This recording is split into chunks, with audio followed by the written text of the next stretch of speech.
is now in session. Good evening, ladies and gentlemen. Welcome back to the Pennsylvania College Basketball Court, or the PCBC for short. This is Season 2, Episode 28, on this beautiful Tuesday, February 11th, 2025. I'm your host, the Honorable Judge Noah, reporting live from Cypriot, Pennsylvania. On today's episode, we're going to be doing a recap of the 8 games that occurred on Saturday, February 8th. And then we'll be looking at a preview of the games that are occurring tomorrow. On Wednesday, February 12th, we got, I believe it's 7 games on the schedule. Yep, 7 games on the schedule for tomorrow. Excellent day. Before we get started, we're going to go through a bunch of stuff that goes on with the PSAC and in terms of the Atlantic region, since the Atlantic region standing rankings have came out. I really hate when it does this. All right, let's go PSAC Athletes of the Week. Let's start there. The East Division Athlete of the Week went to Donovan Hill of Shippensburg University. He is the forward and junior from Harrisburg, Pennsylvania. Donovan Hill had double-doubles in both matchups for Shippensburg last week. On Wednesday, in a close 91-89 loss to Millersville, Hill achieved a career high in scoring for a second straight game, finishing with 25 points, going 9 of 20 from the field and 6 of 10 from the free throw line. Hill grabbed 15 rebounds to record his third double-double in the last 4 games and his 8th overall of the season. He also equaled a career high 3 blocks and 2 assists. In an 8-point loss against Lock Haven on Saturday, he posted his 3rd straight double-double and his 9th of the season with 17 points and 14 rebounds. Hill also handed out a career high 6 assists. He was 3 of 8 from 3-point range and played all 40 minutes.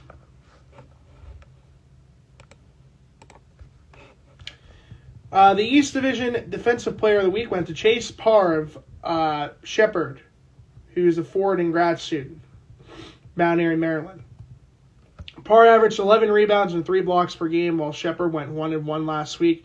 He posted a double-double with 19 points and 10 rebounds in Saturday's win against Bloomsburg. He averaged 3 block shots and 15 of his 23 rebounds were defensive boards. He was 12 of 15 from the floor and 6 of 11 from the foul line, averaged 15 points for the week. The PSAC West Division Athlete of the Week went to Donald Whitehead Jr. from California, guard and junior from Hermitage, Pennsylvania. He averaged 26.5 points and 5 assists per game last week, as Cal earned 2 wins in the PSAC West play to move into tie for second place in the league standings. He shot 54.5% from the floor and was 46.7% from three-point range beyond the arc, while averaging 39 minutes per game. Whitehead tallied 20 points, 4 assists, and 4 steals in the win against Seton Hill. The Hickory Hornet product then set a career high with 33 points, going 11 of 20 from the floor, which included 4 of 9 from three-point range and 7 of 7 from the free throw line on Saturday's win. He scored 26 of his 33 points in the second half, finished with 6 assists, and erased a 20-point deficit for California to win by 13 against Slippery Rock. The West Division Defensive Player of the Week went to Tasman Goodrick, sophomore forward from Gannon from Sydney, Australia. Goodrick averaged a double-double for the week in Gannon's wins over Edinburgh and IUP. Against Edinburgh, he helped hold one of the nation's best rebounders, Sager Everett, to just 8 rebounds, 7 points, and 7 turnovers. Against IUP, Goodrick also held down 14 rebounds with 2 blocks and 1 steal. So congratulations to all 4 athletes for being picked as Athletes of the Week. Now we move on to the standings. All right, so going to the East. 2 new teams have joined the party for the 2025 PSAC tournament.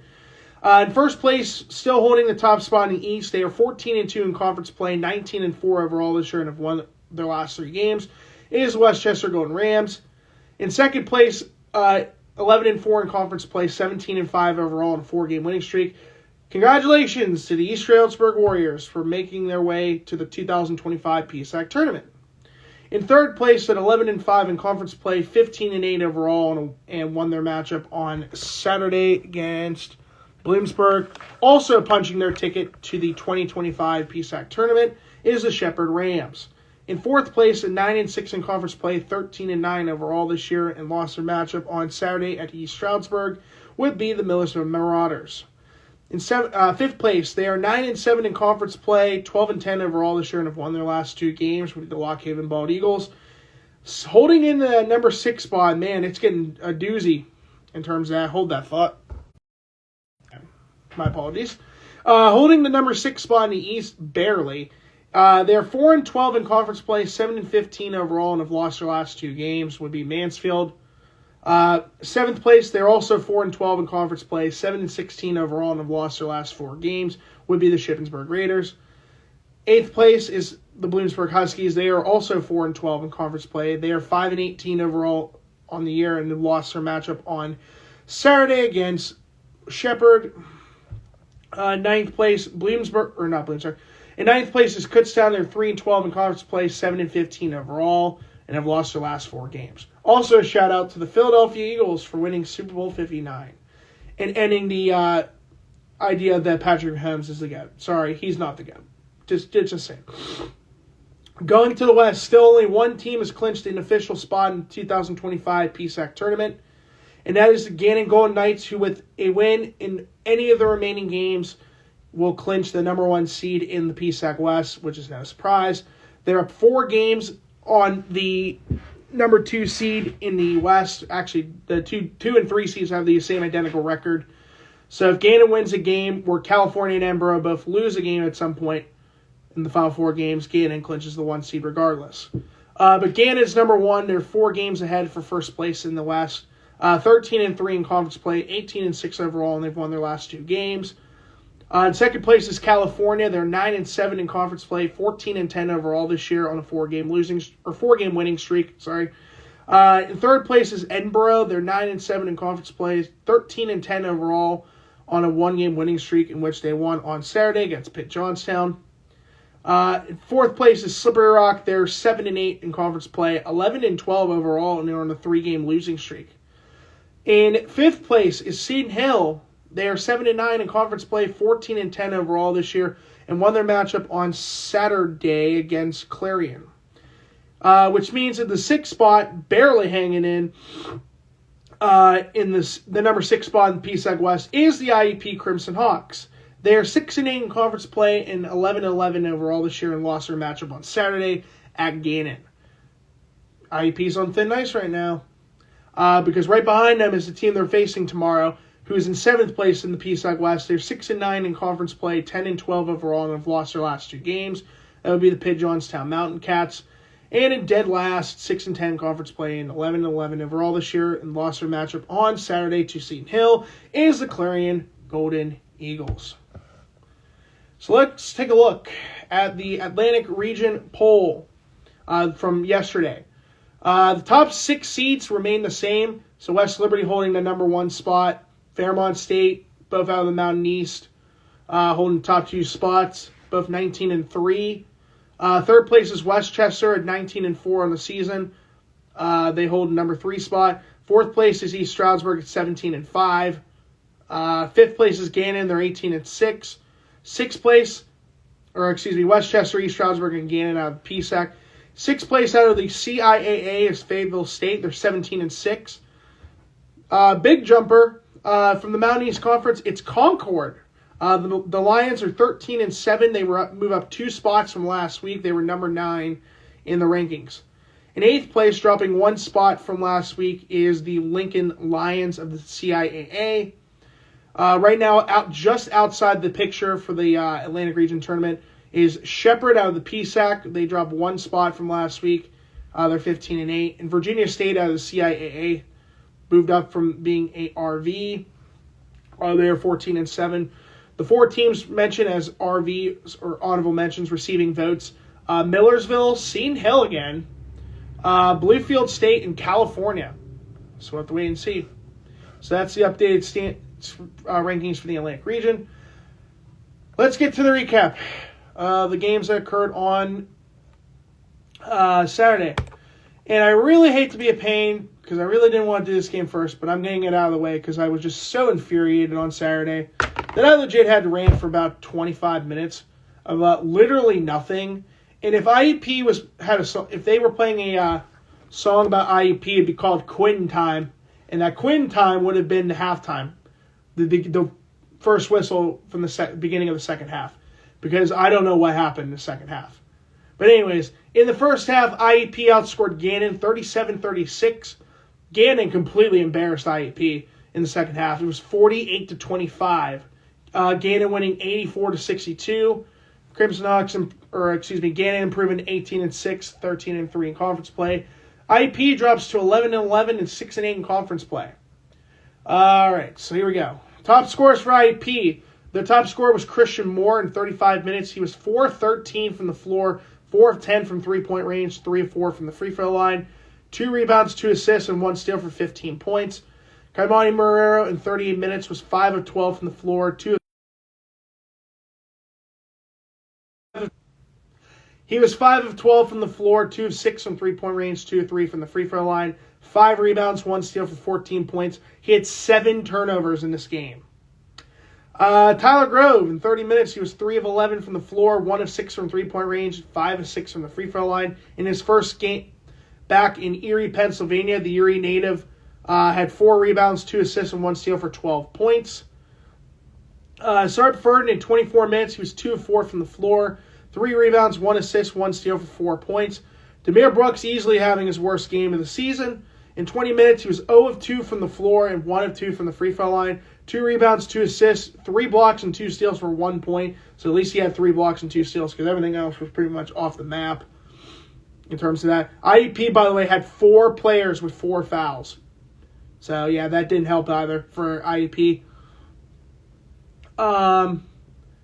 Let's see. Bench players. Luke Triggs, in his first game back in Erie as a former Mercyhurst Laker, in 17 minutes was 3 of 5 from the floor, 2 of 3 from the free throw line, 5 rebounds, and total of 8 points.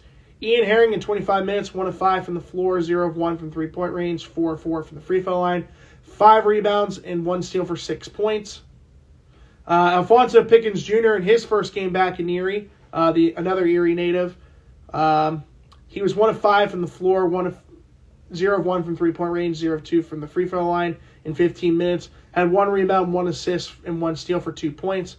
Cal McNamara, in 4 minutes, recorded just 1 personal foul with 0 points. In the first half, IEP shot 40% from the floor, 36.4% from three-point range, 81.8% from the free throw line. In the second half, we call that the abomination that was the second half. They shot 25.9% from the floor, 23.1% from three-point range, 61.5% from the free throw line. Overall, the Crimson Hawks of IEP shot 19 of 57 from the floor, or 33.3%, 7 of 24 from three-point range at 29.2%, and 17 of 24 from the free throw line at 70.8%, with 1 technical foul being assessed to Kaimani Marrero. For Gannon, their top scorer was Tasman Goodrick in 32 minutes. He was 10 of 14 from the floor and 3 of 9 from the free throw line, recording a double-double with 14 rebounds, 3 assists, 2 blocks, and 1 steal for 23 points. Lane Sarver off the bench in 16 minutes was 5 of 7 from the floor and 4 of 5 from three-point range, 1 rebound for a total of 14 points. Victor Desmond in 28 minutes was 2 of 7 from the floor, 0 of 1 from three-point range, 6 of 6 from the free throw line, 3 rebounds, 6 assists, 1 steal for 10 points. They did hold Ernest Shelton to only 9 points in 24 minutes, which is very impressive. In the first half, Gannon shot 36.4% from the floor, 30% from three-point range, 60% from the free throw line. In the second half, they shot 64.3% from the floor, 62.5% from three-point range, 87.5% from the free throw line. Overall, the Golden Knights of Gannon shot 30 of 61 from the floor, 49.2%, 8 of 18 from three-point range at 44.4%, and 16 of 23 from the free throw line at 69.6%, with 2 technical fouls being assessed, 1 to Isaiah Warfield and 1 to Justin DeBuck. So yeah, hopefully IEP is ready for tomorrow, because if they lose, it's going to be all hell for IEP, because they're on the verge of not making the playoffs, and I'm getting really antsy about it. I don't know. We'll have to see. I mean, there's still 6 games left, but every game matters, especially tomorrow. Next game, Mansfield at Westchester. Westchester on their senior day in the first half, Westchester outscored Mansfield 37-33. In the second half, Westchester outscored Mansfield 47-43. Final score was 84-76. Westchester improving to 19-4 overall and 14-2 in conference play. Mansfield drops to 7-15 and 4-12 in conference play. The top scorer for Mansfield was Ty Krepso in 35 minutes. He was 9 of 19 from the floor, 4 of 7 from three-point range, 4 of 5 from the free throw line, 2 rebounds, 3 assists, and 1 steal for 26 points. Scott Woodring in 37 minutes was 4 of 12 from the floor, 1 of 7 from three-point range, 5 of 6 from the free throw line, 6 rebounds, 1 block, and 1 steal for 14 points. Owen Chambers in 28 minutes was 2 of 6 from the floor, 1 of 4 from three-point range, 5 of 7 from the free throw line, 5 rebounds, 1 assist, and 3 steals for 10 points. In the first half, Mansfield shot 36.4% from the floor, 16.7% from three-point range, 70% from the free throw line. In the second half, they shot 35.1% from the floor, 41.7% from three-point range, 75% from the free throw line. Overall, the Mountaineers of Commonwealth University at Mansfield shot 25 of 70 from the floor at 35.7%, 7 of 24 from three-point range at 29.2%, and 19 of 26 from the free throw line at 73.1%.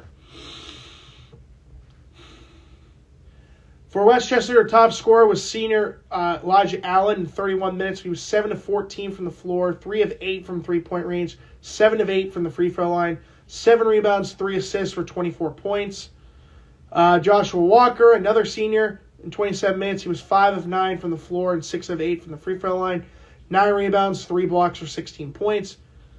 I guess we'll do the seniors here in just a moment. Anthony McCall in 22 minutes off the bench. He was 6 of 12 from the floor, 0 of 1 from three-point range, 1 of 3 from the free throw line, 6 rebounds, 3 assists, and 2 steals for 13 points. Senior Moros Manu in 14 minutes. He was 2 of 2 from the floor and 1 of 2 from the free throw line, 6 rebounds, 1 assist, and 1 steal for 5 points.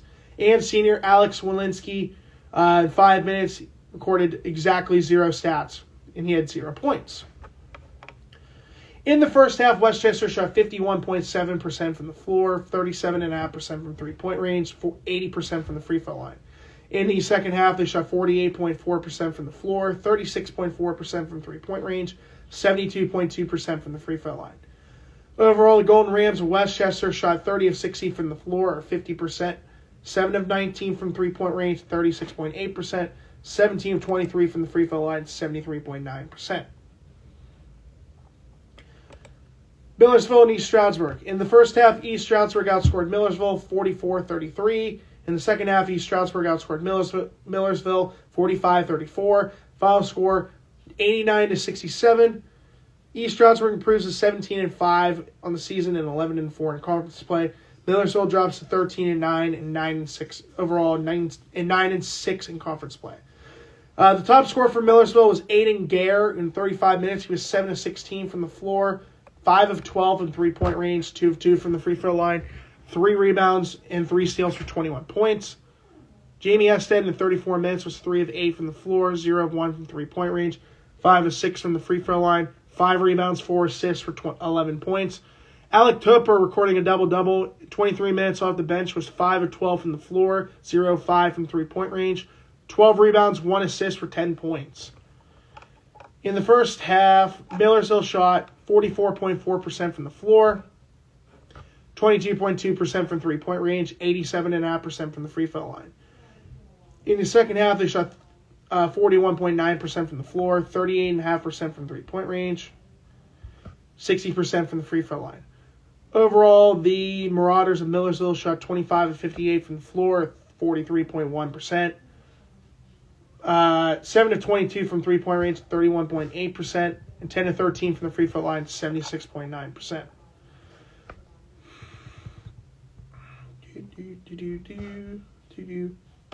Okay. For East Stroudsburg, their top scorer was Key McGaley in 23 minutes, was 11 of 17 from the floor, 2 of 4 from three-point range, 5 rebounds, 2 steals for 24 points. Evan Morton in 19 minutes was 7 of 14 from the floor, 1 of 4 from three-point range, 1 of 1 from the free throw line, 3 rebounds, 5 assists, and 1 steal for 16 points.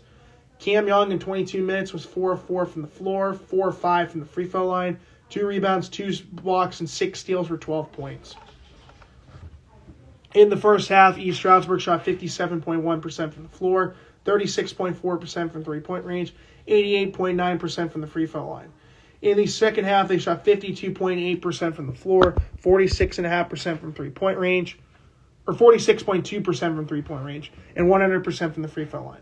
Overall, the Warriors of East Stroudsburg shot 35 of 64 from the floor, 54.7%, 10 of 24 from three-point range at 41.7%, 9 of 10 from the free throw line at 90%. The two technical fouls being assessed to East Stroudsburg, one to Cam Young and one to Lakeem McKaylee. Next game, Seton Hill and Clarion.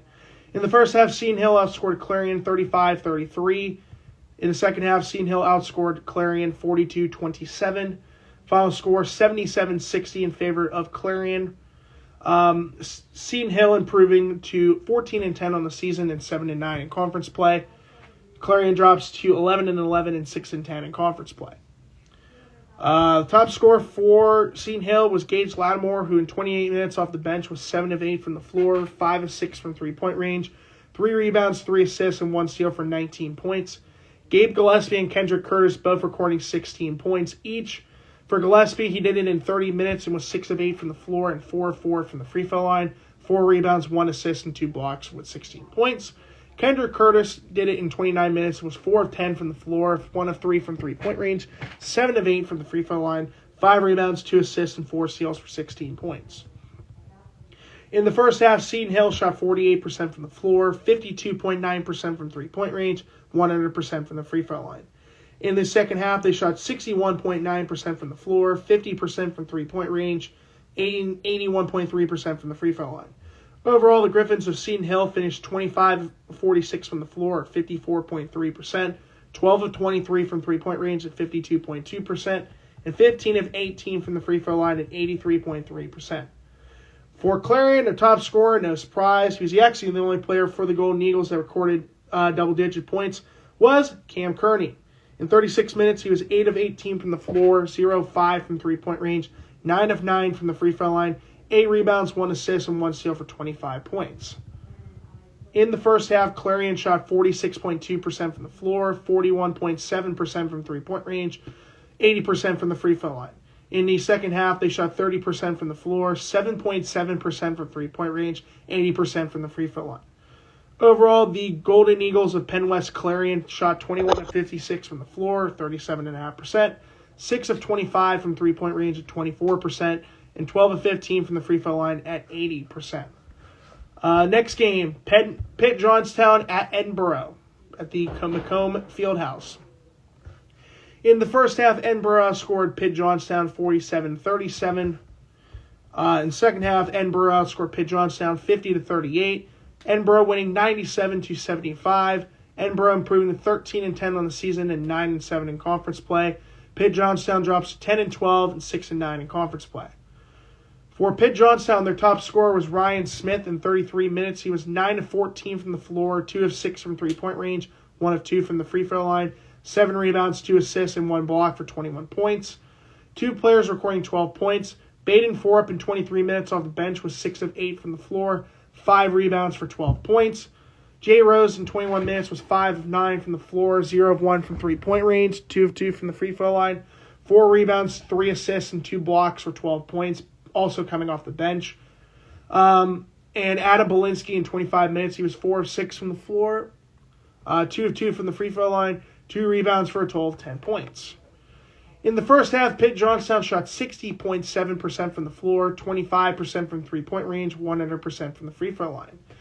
In the second half, they shot 53.3% from the floor, 25% from three-point range, 83.3% from the free throw line. Overall, the Mountain Cats of Pitt Johnstown shot 33 of 58 from the floor, 56.9%, 2 of 8 from three-point range, 25%, and 7 of 8 from the free throw line at 87.5%, with 1 technical foul being assessed to the team of Pitt Johnstown. For Edinburgh, their top scorer was Steve Kelly. In 36 minutes, he was 6 of 11 from the floor, 6 of 10 from three-point range, 5 of 6 from the free throw line, 2 rebounds, 9 assists, and 1 steal for 23 points. Ryan Ladkovic off the bench in 27 minutes was 8 of 10 from the floor and 4 of 4 from three-point range, 6 rebounds, 5 assists for 20 points. Sinker Everin recording a double-double in 31 minutes. He was 7 of 11 from the floor, 2 of 2 from the free throw line. 14 rebounds, 2 assists, 1 block, and 2 steals for 16 points. 2 players recording 11 points. Michael Dunn in 19 minutes, 4 of 8 from the floor and 3 of 7 from three-point range. 4 rebounds, 1 assist for 11 points. Dante Wilcott off the bench in 23 minutes was 3 of 11 from the floor and 0 of 2 from three-point range, 5 of 6 from the free throw line. 4 rebounds, 1 assist, and 2 steals for 11 points. In the first half, Edinburgh shot 54.6% from the floor, 41.2% from three-point range, 66.7% from the free throw line. In the second half, they shot 42.9% from the floor, 55.6% from three-point range, and 83.3% from the free throw line. Overall, the Fighting Scots of Penn West Edinburgh shot 33 of 68 from the floor at 48.5%, 17 of 35 from three-point range at 48.6%, and 14 of 18 from the free throw line at 77.8%. All right, 3 more games to go. California at SRU at the Morrow Fieldhouse. In the first half, SRU outscored California 44-36, before California completely destroyed Slippery Rock in the second half, 50-29. The final score, California winning 86-73. The Vulcans improved to 14-10 on the season and 9-7 in conference play. SRU drops to 11-12 and 7-8 in conference play. The top scorer for California was the PSAC West Athlete of the Week and Hickory Hornet alumni and the Hermitage, Pennsylvania native, Dalton Whitehead Jr. In 40 minutes, he was 11 of 20 from the floor, 4 of 9 from three-point range, 7 of 7 from the free throw line, 1 rebound, 6 assists, and 1 steal for 33 points. Cam Polak, who just recorded, congratulations to Cam Polak on recording his 1,000th career collegiate points. In 38 minutes, he was 6 of 15 from the floor, 3 of 9 from three-point range, 5 of 7 from the free throw line, 8 rebounds, and had 20 points. Caden Hanna recording a double-double in 37 minutes. He was 6 of 15 from the floor, 3 of 6 from three-point range, 4 of 4 from the free throw line, 10 rebounds, 1 assist, and 5 steals for 19 points.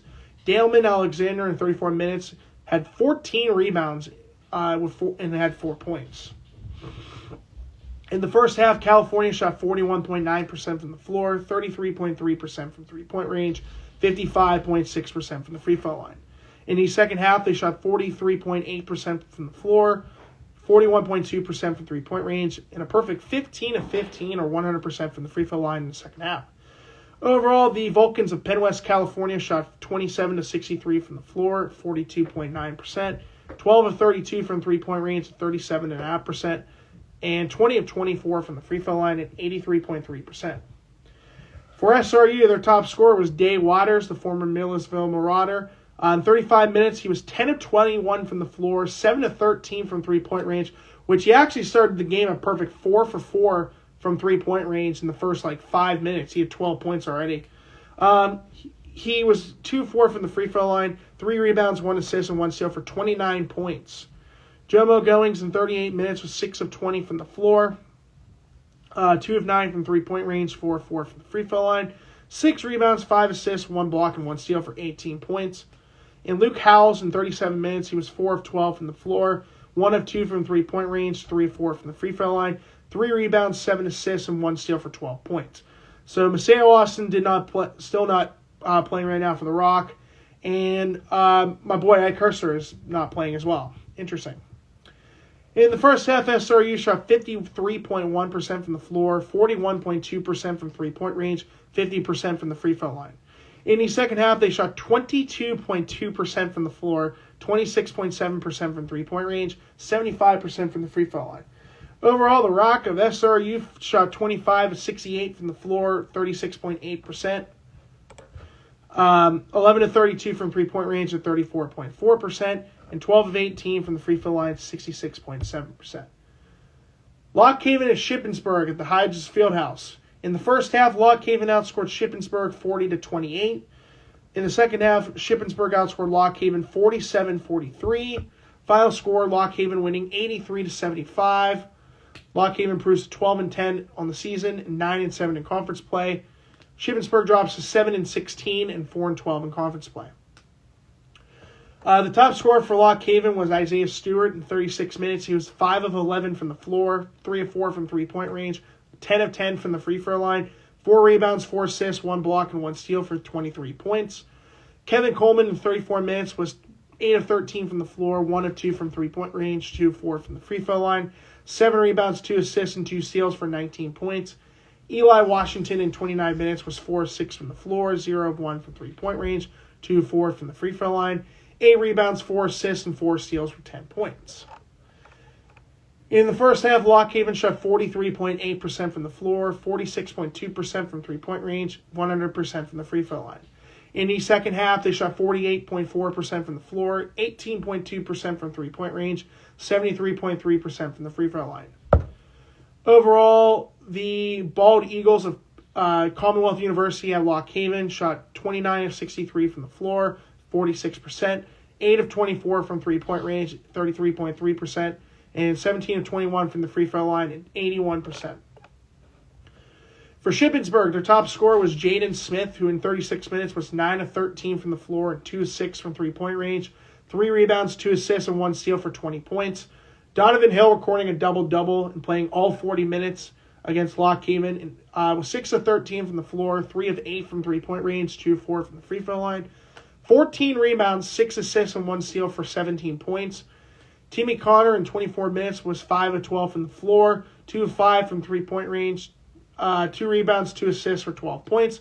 Marcus Frank in 27 minutes was 4 of 14 from the floor, 1 of 2 from three-point range, 1 of 3 from the free throw line, 8 rebounds, and 2 steals for 10 points.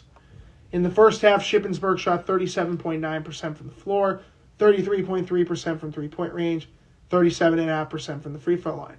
In the second half, they shot 45% from the floor, 40% from three-point range, 71.4% from the free throw line.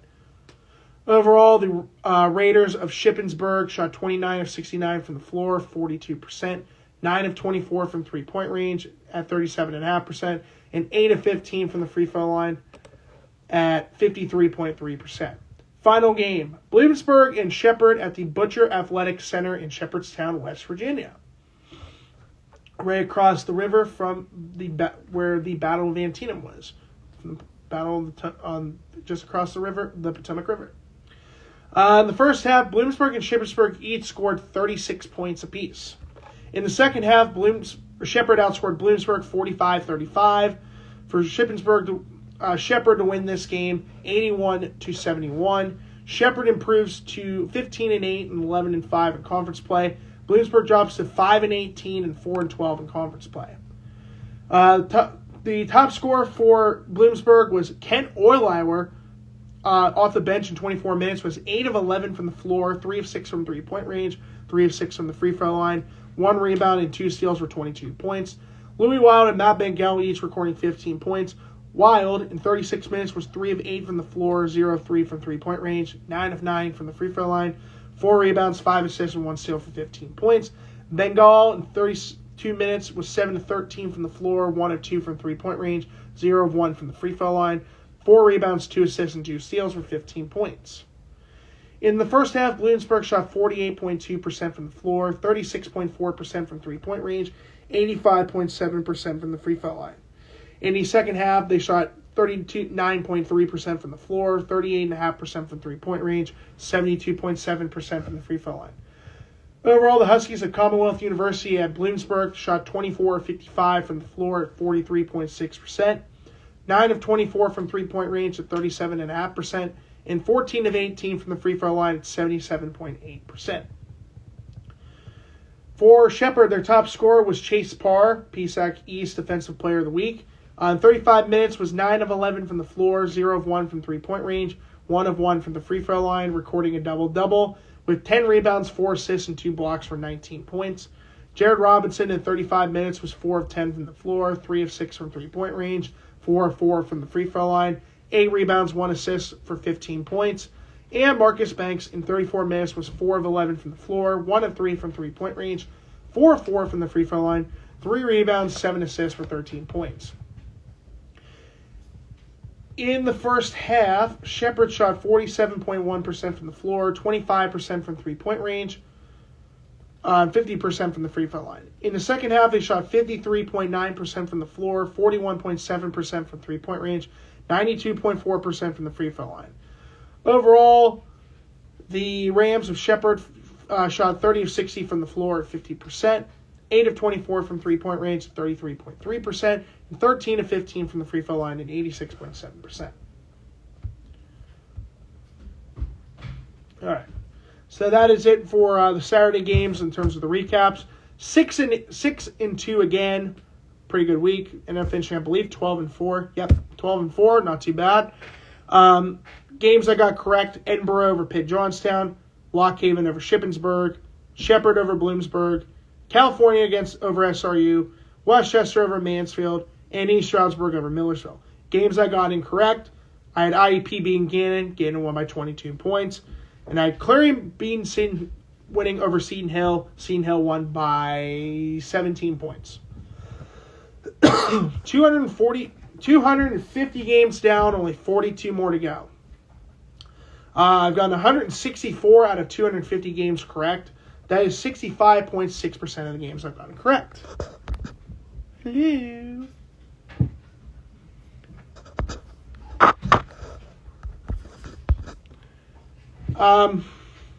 So let's look at the preview for tomorrow's matchups, shall we?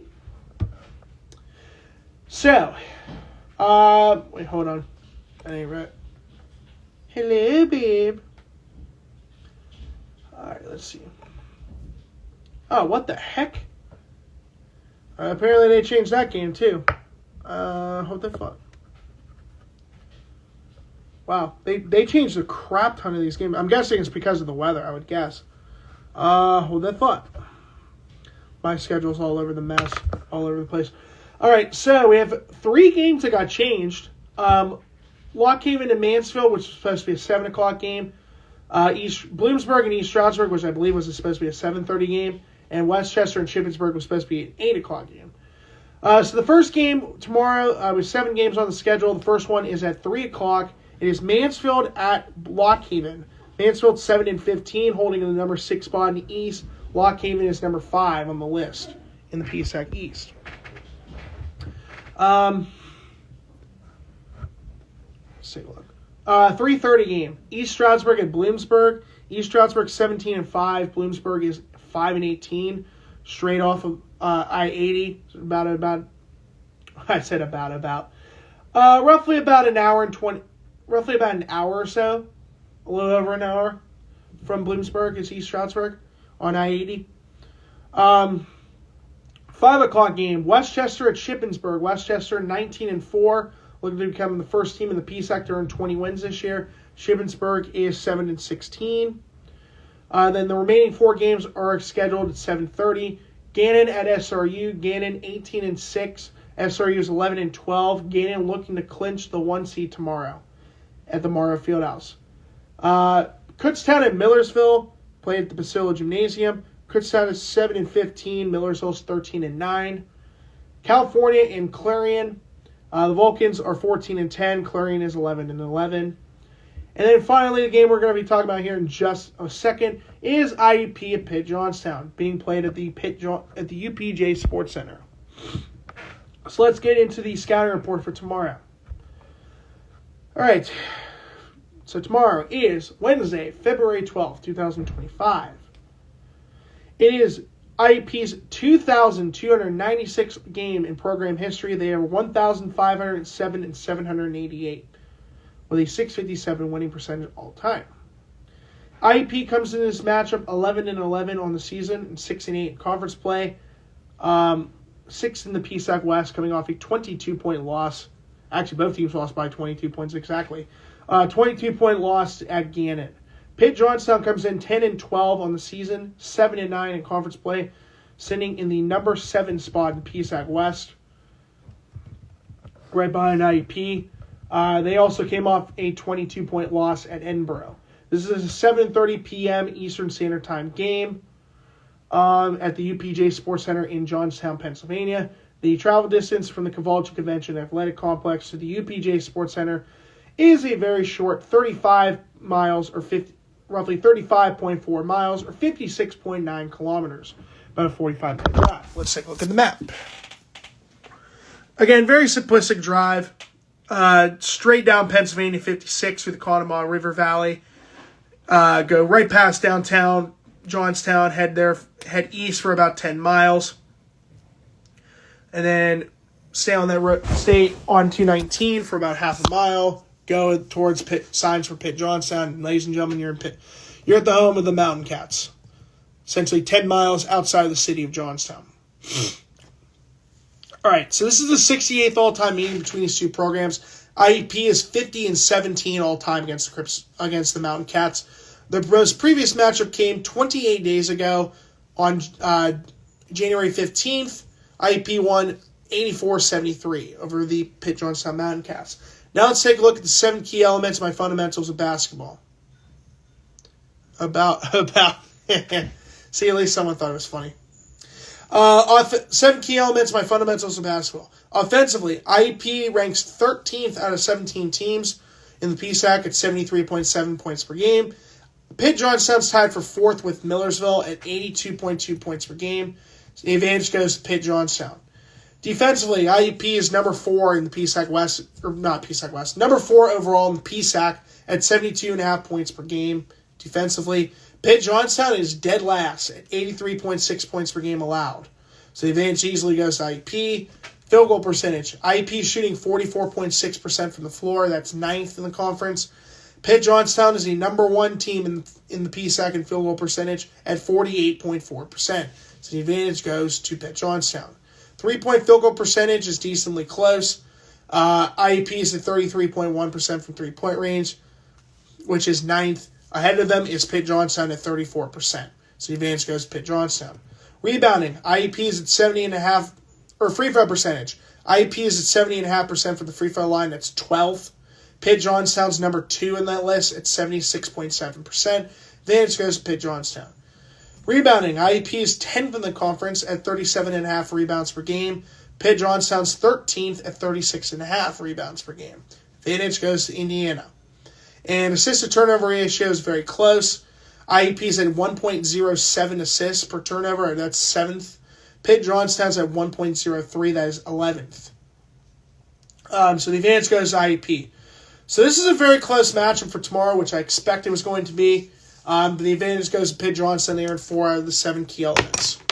So let's look at the top 3 scores for IUP and Pitt Johnstown. For the Crimson Hawks, their top scorer is Christian Moore. He's averaging 17 points, 4.1 rebounds per game.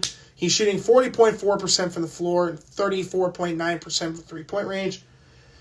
The second highest scoring player is Kaimani Marrero. He's averaging 13.9 points, 4.1 rebounds per game. He's shooting 43.8% from the floor and 30.5% from 3-point range. Third highest scoring player for the Crimson Hawks is Demir Brooks. He's averaging 11.7 points, 7.2 rebounds per game, shooting 59.6% from the floor. Still has yet to take a single 3-point field goal attempt. Moving forward. So what we're going to do here is a little bit different. I know with my first scouting report with the PSAC West, I gave you the description of who the player was. Ryan Smith, I think, was like a 6-foot guard. So we're not doing that because we already know who Ryan Smith is.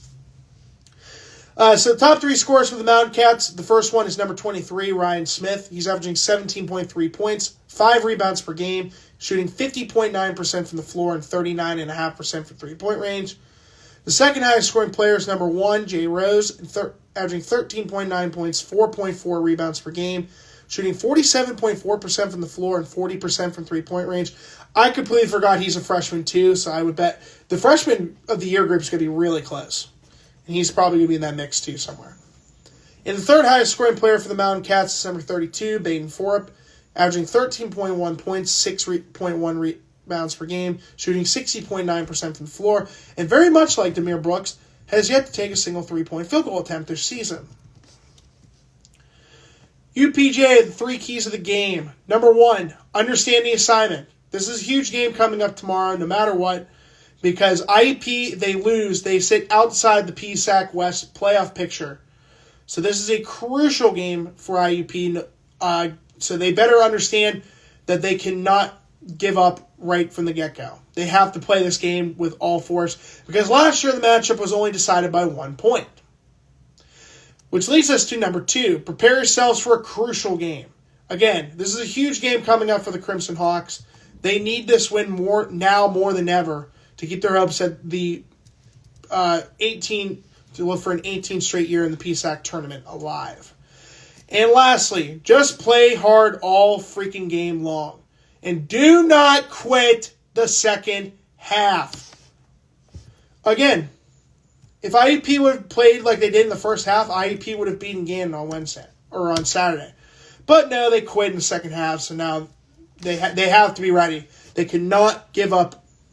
And if they're up or they're down by 70 points, they cannot just give up. They have to keep throwing whatever they can to keep their hopes of the playoff streak alive. So that's the key for that. So let's look at my picks and predictions for tomorrow's matchups. The 3 o'clock game, Mansfield at Lockhaven. I'm going to stick with Lockhaven. So Sarajo Ali gets to face Mansfield at least one last time. East Stroudsburg and Bloomsburg, this is an easy pick. I'm going with the Warriors of East Stroudsburg. Westchester and Shippensburg, I'm going to stick with Westchester. Gannon and SRU, I'm going to have Gannon clinch the 1 seed tomorrow, beating SRU. Kutztown and Millersville, I'm going to go with Millersville. California and Clarion, I'm sorry, babe, but I'm going to pick California. I know you don't care because it's Clarion. You just went there for your education, but I am picking California to win. Which then leads us to the final game, IUP and Pitt Johnstown. Believe it or not, I actually almost decided to make this kind of a surprising pick. Because I actually did not decide who I was going to pick until right when I started filming today. But I hope IUP is ready for this matchup because that's who I'm picking tomorrow to win this matchup. So give me IUP being Pitt Johnstown to keep themselves in the playoff picture in the PSAC West. Whew, I'm exhausted. But anyways, guys, that's going to do it for episode 28 of the PCBC for Season 2. I will be filming on good old Valentine's Day, which I think this is now the second time I filmed on second straight year I filmed on Valentine's Day. So, yay me. So anyways, I will see you guys on Friday, Valentine's Day, for Season 2, Episode 29 of the PCBC. Once again, I'm your host, the Honorable Judge Noah, reporting live from Slippery Rock, Pennsylvania, saying so long, and have a great rest of your Tuesday, and a great rest of your week, and I will see you guys Friday.